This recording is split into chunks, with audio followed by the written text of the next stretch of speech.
Are you guys interested in getting a new toy for the summer? Specifically a quadcopter, an amazing quadcopter, and understatement, carry on watching this video. Yes, that is correct. Today we are looking at the FQ777-126c Hexacopter.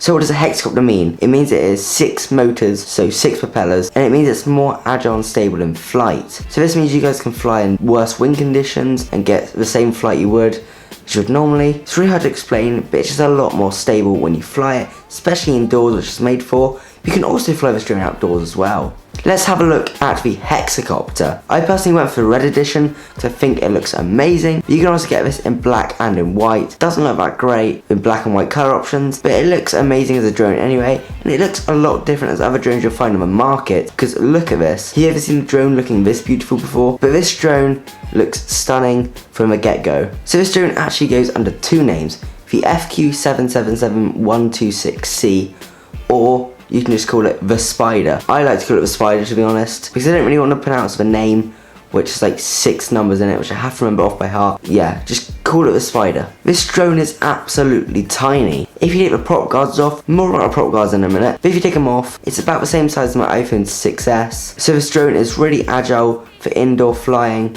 and you can just like go anywhere you want with it quite easily. Because guys, for something like my Phantom, you need to have an entire new bag for it. And yeah, this drone, you can literally just put it in your pocket and you can be off. No need for this massive rucksack for your drone. There's a lot of cool features about this drone. Personally, my favourite is the camera. It claimed online to be a 2 megapixel sensor, and to my eyes, it's beyond 2 megapixel. For some reason, there's no resolutions or dimensions for the pictures and videos that import to my computer. I think there may be a problem with the drone's camera, but if you look way beyond 2 megapixels, the video that's taken is in 720p, and that looks stunning for 720p. It looks better than most point and shoot cameras you can get, which are 720p. Excluding the really professional point and shoots, it looks like a 720p point and shoot off a tiny drone. This camera can actually pivot. I thought, hang on iKien, you might be breaking this camera, but oh no, you can point it from going straight. It's going out 45 degrees down. That is just an estimate of the angle, but it tilts about 45 degrees. So how do you get the footage on and off this drone? Use a micro SD card. A 4GB micro SD card is included in this drone, which is amazing. But you can also put in another size micro SD card that you have lying around the house, whether it's 16GB, 32GB. It supports up to 64GB micro SD cards, which is insane because the video files are so small, you can literally record for hours upon hours with even a 16GB card. But to show you guys how awesome the camera is, let's go and look at some test footage from this drone.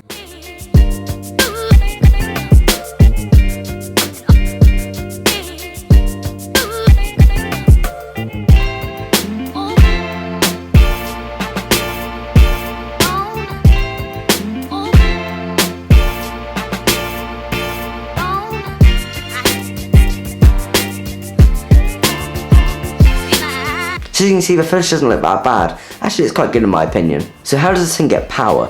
It gets power through a removable battery. It connects via a charging pin based on the bottom of the drone, and it has a battery cage just above it. Oh my god guys, it's such a hassle to get the battery into the battery cage. I thought it was something I was doing at first, but first you have to slide the battery into the battery cage, then mess around with the cable, make sure it's right around, and plug it back into the charging pin. And this literally takes about a minute every time. But to charge the battery, it does come with an included battery charging cable, with the same charging pin as most other quadcopter and drone charging cables are. But it comes with one anyway, so you can charge your batteries in case you don't have one of these leads already lying about. You can also charge the drone. This is a bit weird. You can charge it from the controller.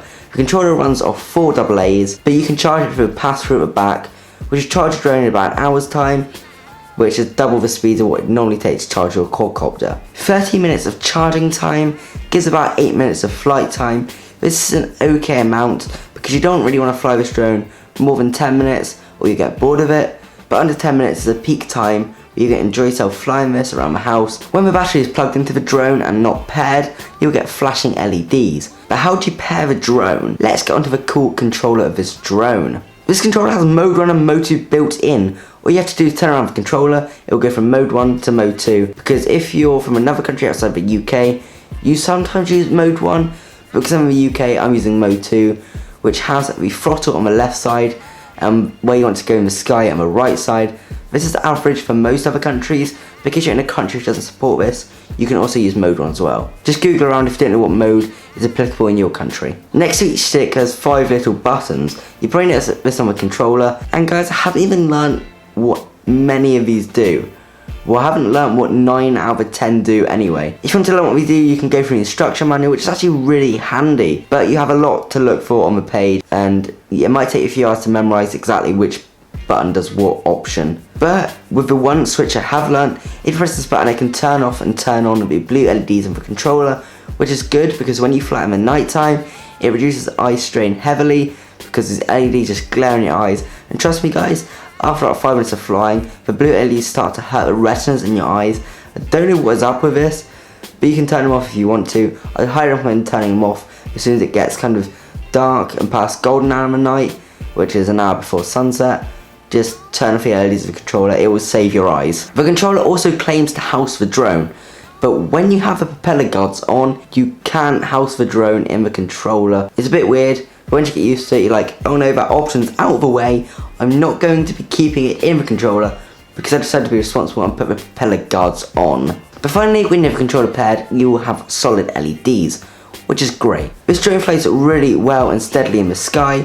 As you can just had a bit of test footage around this room, it does fly really well. It's quite stable, then sometimes it can just randomly drop.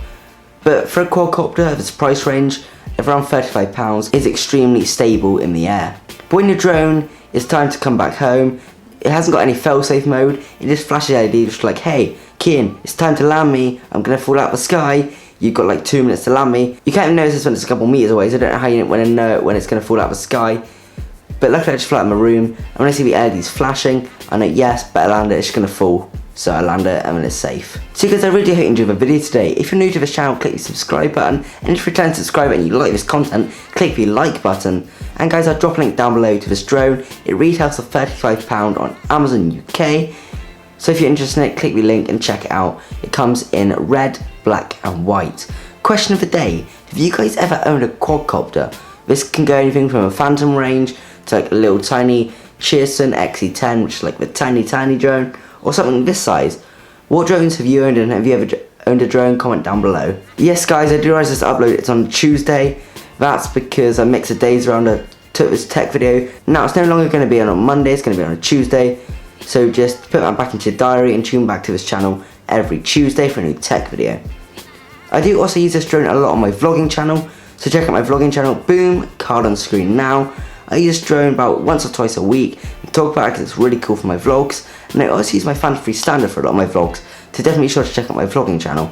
So guys, I will see you on Friday with a new how-to video. Have a great week.